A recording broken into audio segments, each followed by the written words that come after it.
নমস্কার, আমি মিঠু। শুরু করছি নজরে রাজ্য। আগামী 48 ঘন্টায় দক্ষিণবঙ্গের 5 জেলায় কালবৈশাখীর সতর্কতা জারি করল আলিপুর আবহাওয়া দপ্তর।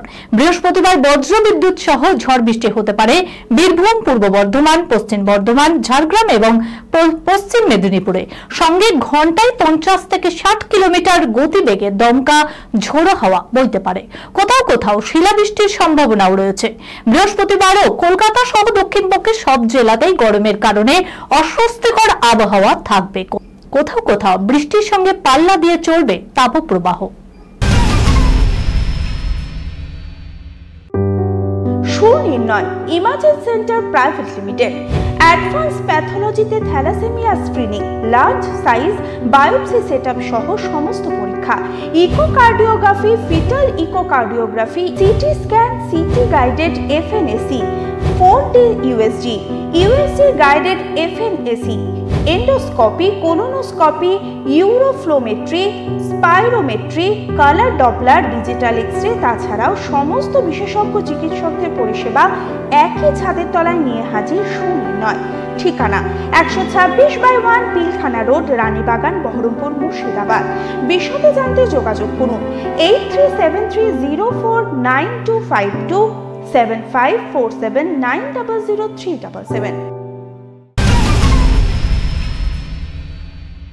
হাসপাতাল থেকে ছাড়া পেলেন রাজ্যপাল সিবি আনন্দ বোস। গত 22 এপ্রিল হার্ট ব্লকেজ নিয়ে ইএম বাইপাসের এক হাসপাতালে ভর্তি করানো হয়েছিল তাকে। সেখানে 23 দিন পর ভর্তি থাকার পর অবশেষে বৃহস্পতিবার সকালে ছাড়া পেয়েছেন তিনি।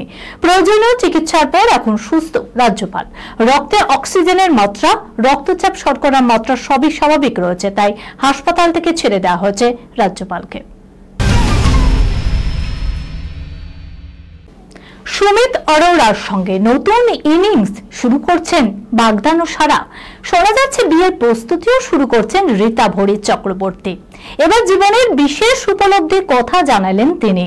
অভিনেত্রী জানান, আর কাউকেই ইমপ্রেস করতে চায় না।